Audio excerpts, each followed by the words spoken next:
Hello students, नमस्कार। आप लोगों का एक बार फिर से वेलकम है आपके अपने यूट्यूब चैनल पे।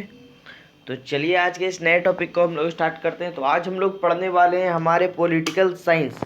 ठीक है, जैसा कि आपको थंबनेल में दिख गया होगा, हमारा ये जो सेशन है वो चलने वाला है पॉलिटिकल साइंस के वस्तुनिष्ठ प्रश्नों का। ठीक है, तो चलिए इस टॉपिक को हम लोग स्टार्ट करते हैं। तो आज हम लोग इसके फर्स्ट लेसन यानी लेसन 1 के वस्तुनिष्ठ प्रश्न यानी ऑब्जेक्टिव क्वेश्चन को कवर करेंगे। तो आप लोग पूरे वीडियो में अंत तक बने रहिएगा, क्योंकि अच्छे अच्छे क्वेश्चन को हम लोग इसमें कवर करेंगे। और जो भी बच्चे नोट्स तैयार कर रहे हैं वो ज़रूर तैयार करेंगे, और सारे बच्चे अंत तक बने रहेंगे। तो चलिए आज के सेशन के पहले प्रश्न पे हम लोग देखते हैं। आपके सामने देखिए एग्जाम में इस तरह के प्रश्न दिए हुए रहेंगे, और आपको उसके लिए 4 ऑप्शन भी दिया हुआ रहेगा। ठीक है, तो आपको इस हिसाब से टिक करना है। जैसे कि हमारा प्रश्न है ये वाला, देखिए पहला नंबर, कि भारत में औरतों के लिए आरक्षण की व्यवस्था किस संस्था में है। ठीक है, भारत में औरतों के लिए आरक्षण की व्यवस्था जो है वो किस संस्था में। ऑप्शन हमारा है लोकसभा, मंत्रिमंडल, विधानसभा या पंचायती राज व्यवस्था। ठीक है, तो आपको यहाँ पे टिक क्या करना है, हमारा आंसर हो जाएगा ऑप्शन नंबर डी, पंचायती राज व्यवस्था में क्या है, औरतों यानी कि महिलाओं के लिए आरक्षण की व्यवस्था है। क्लियर है। चलिए इसी टाइप का क्वेश्चन आपको देखने को मिलेगा, तो इसको आप लोग वीवीआई करिएगा, कई बार ये एग्जाम में पूछा जा चुका है। ठीक है, आगे बढ़ते हैं दूसरे नंबर प्रश्न पे। दूसरा हमारा प्रश्न है, देखिए, कि निम्नलिखित व्यक्तियों में कौन लोकतंत्र में रंगभेद के विरोधी नहीं थे। यहाँ पे क्या कह रहा है, विरोधी नहीं थे। देखिए बहुत सारे बच्चे ये भी गड़बड़ करते हैं, एग्जाम में जा करके बहुत जल्दबाजी में जल्दी सा टिक करके चले जाते हैं कोई भी आंसर, लेकिन वैसा नहीं करना है। ठीक है, क्वेश्चन को अच्छे से पढ़ना है। देखिए क्वेश्चन में यहाँ पे क्या था, विरोधी नहीं है। ठीक है, आपसे भी ये गलती कई बार हुआ होगा, जल्दबाजी में आपने गलत उत्तर टिक करके आ गए होंगे। ठीक है, तो उसको अच्छे से देखिएगा, पहले प्रश्न को आप लोग समझिएगा, अच्छे से पढ़िएगा, उसके बाद आंसर को टिक करिएगा। प्रश्न हमारा, निम्नलिखित व्यक्तियों में कौन लोकतंत्र में रंग भेद के विरोधी नहीं थे। हमारा ऑप्शन है किंग मार्टिन लूथर, और दूसरा ऑप्शन है ओलंपिक धावक टोमी स्मिथ एवं जॉन कार्लोस, तीसरा ऑप्शन है हमारा जेड गूडी, और चौथा ऑप्शन है महात्मा गांधी। तो इन तीनों में से ये भी थे, ये भी थे, ये भी थे, कौन नहीं थे, तो ये नहीं थे। इसका राइट आंसर क्या हो जाएगा, जेड गूडी। ठीक है, तो जैसे ही जेड गूडी का नाम है तो रंगभेद के विरोधी क्या थे, वो नहीं थे। क्लियर है। आगे बढ़ते हैं तीसरे प्रश्न पे। तीसरा प्रश्न हमारा कह रहा है कि सांप्रदायिक राजनीति आधारित होती है, किस पे आधारित होती है, ये आपको बताना है। ठीक है, कि सांप्रदायिक राजनीति जो है वो किस पे आधारित होती है। इसका राइट आंसर क्या हो जाएगा, धर्म पर। ठीक है, सांप्रदायिक राजनीति किस पर आधारित होती है, तो धर्म पर। चलिए आगे बढ़े, अगले प्रश्न पे हम लोग बढ़ते हैं। देखिए अगला प्रश्न काफ़ी इंटरेस्टिंग और काफ़ी इंपॉर्टेंट है।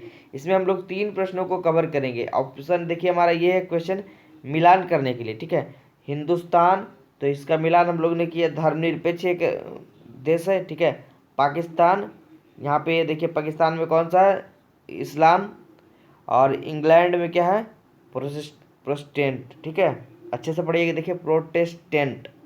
क्लियर है। देखिए कन्फ्यूजन होता होगा बहुत सारे बच्चे को पढ़ने में, ये इंग्लैंड का क्या होगा, प्रोटेस्टेंट। ठीक है, तो ये था मिलान करने वाला। अब जैसे यहाँ पे देखिए पूछा गया अगला प्रश्न हमारा बहुत ही अच्छा है, इसी टॉपिक से रिलेटेड है, कि धर्मनिरपेक्षता का अर्थ क्या है। तो सब धर्म समान, यानी सर्वधर्म समान का मतलब सभी धर्मों को समान आदर देना ही क्या कहलाता है, धर्मनिरपेक्षता कहलाता है। चलिए आगे बढ़ते हैं छठे प्रश्न पे। छठा प्रश्न देखिए थोड़ा सा लॉन्ग इसका आंसर है।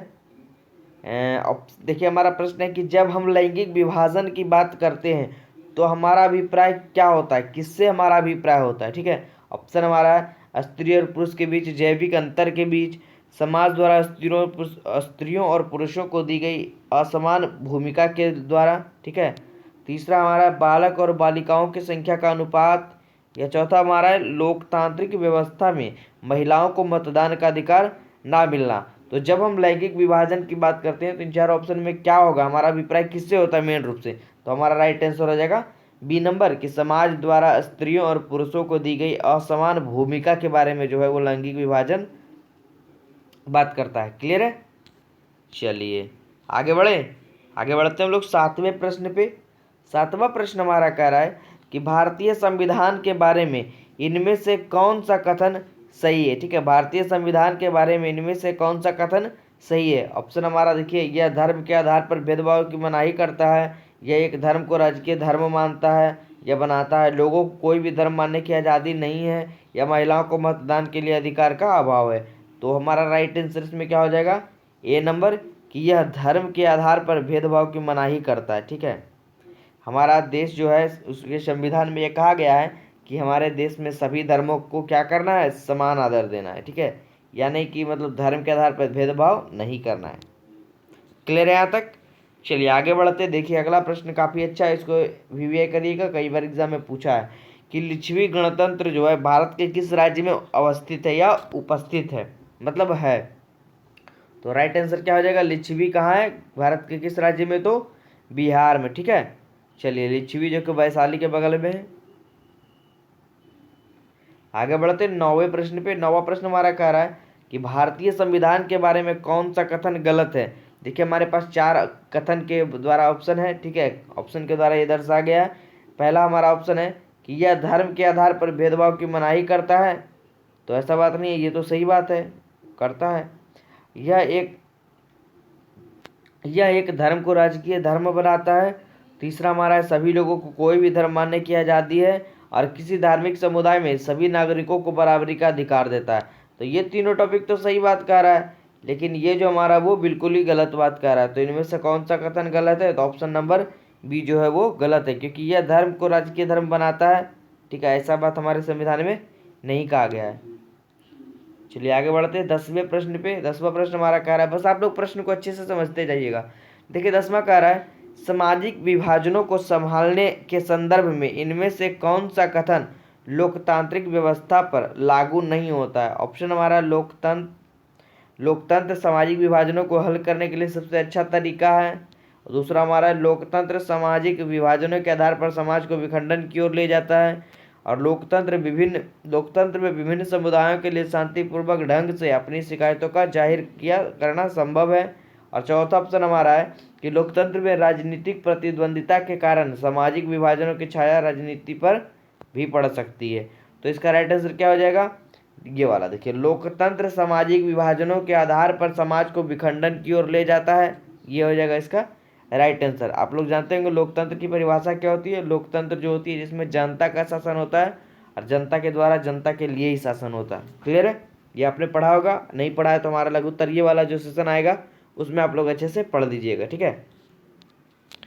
पॉलिटिकल साइंस का जो हमारा अभी लघु उत्तर ये वाला सेशन भी इसी तरह का आप लोग के लिए लाएंगे, जिसमें कि हमारे शॉर्ट क्वेश्चन, फिर अगला हमारा लॉन्ग क्वेश्चन का भी टॉपिक लाएंगे, ठीक है। चलिए आगे बढ़े।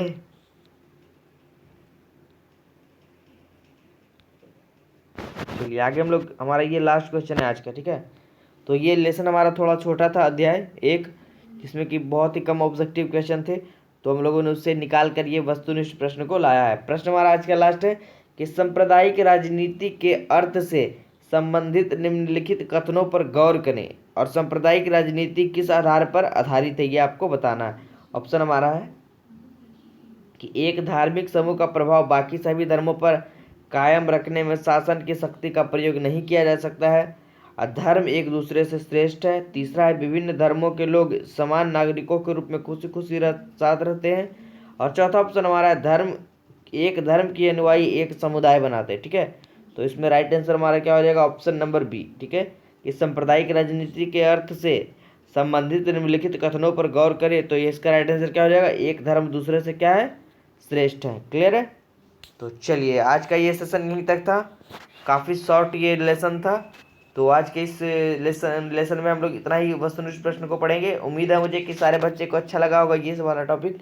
तो बस सारे बच्चे नोट करते जाएंगे, नोट्स बनाते जाएंगे, और जिन बच्चों को नोट्स खरीदना है हमारे चैनल के द्वारा, ठीक है, जो कि हर एक वर्ष हमारी टीम 4 वर्षों से ड्रीम क्लासेस के द्वारा नोट्स दी जा रही है, तो जिन बच्चों को परचेज़ करना है वो हमें व्हाट्सएप पर कांटेक्ट कर सकते हैं। व्हाट्सएप नंबर हम लोग बार बार देते हैं अपने यूट्यूब चैनल पे।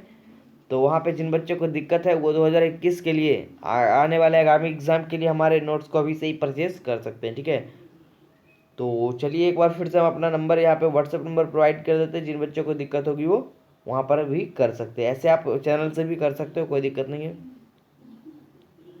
ये हमारा जो है देखिए व्हाट्सएप नंबर है, ठीक है, 75, 20, 31, 87 और ये 14 है, ये लास्ट में जो 14 है। इस पर आप कोई भी समस्या अपनी पूछ सकते हो। क्लियर है? चलिए, तो आज के सेशन में इतना ही। सारे बच्चे को अच्छा लगा होगा ये टॉपिक, तो थैंक यू। बने रहिए इसी तरह हमारे चैनल के साथ।